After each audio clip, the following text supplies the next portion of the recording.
নমস্কার, আমি তনুশ্রী রান্নাঘরে সবাইকে স্বাগত জানাই। অনেক দিন ধরে আমার মেয়ে বায়না করছিল, মা কিছু শরবত বানাও। তাহলে চল আজকে বানিয়েই ফেলি।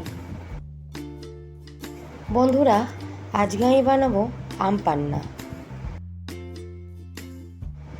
চলুন দেখা যাক এই আম পান্না বানাতে আমার কী কী লাগছে।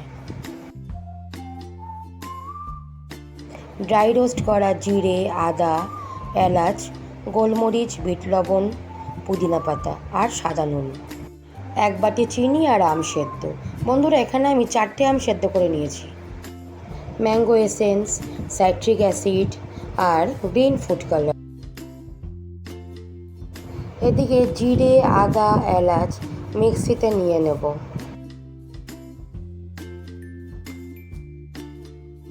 তারপর পুদিনা পাতা আর গোলমরিচ গুঁড়োটাও নিয়ে নেব।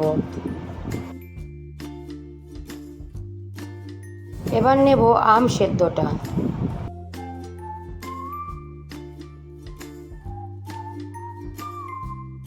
পুরো মিশ্রণটা নিয়ে একটা স্মুথ পেস্ট তৈরি করে নেব।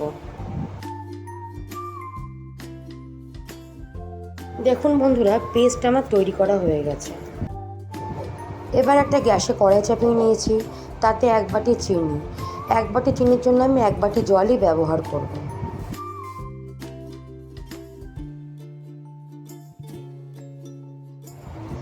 ভালো করে নাড়াচাড়া করে একটা চাশনি তৈরি করে নিতে হবে। দেখুন বন্ধুরা, চাশনি তৈরি হয়ে গেছে। এবার যে আমের পেস্ট আমি তৈরি করেছিলাম সেটা এবার দিয়ে দেব, নিয়ে ভালো করে নাড়াচাড়া করব যতক্ষণ না পুরো মিশে যায়।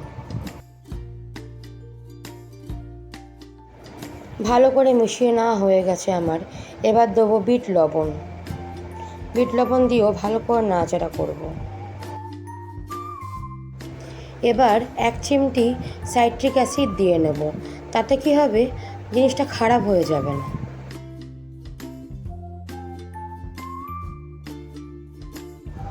এবার ম্যাঙ্গো এসেন্স আমি 1 ঢাকনা দিয়ে নেব।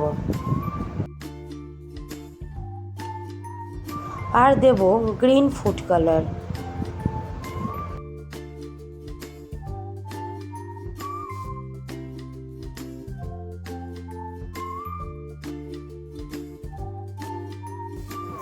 ফুড কালার দিয়েও ভালো করে মিশিয়ে নিতে হবে।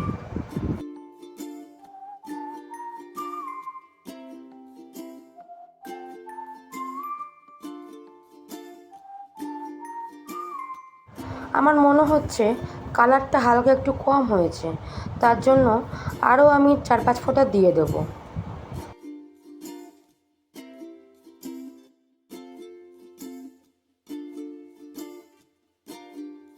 এবার তৈরি হয়ে গেল আম পান্না। আজকে আমার রান্নাটা আপনাদের ভালো লেগে থাকলে একটা লাইক করবেন, শেয়ার করবেন আর কমেন্ট করে অবশ্যই জানাবেন আপনাদের কেমন লাগলো এই রেসিপিটা। টাটা বন্ধুরা, পরবর্তী কোনো একটা রান্নায় দেখা হচ্ছে। আপনারা সুস্থ থাকবেন আর ভালো থাকবেন।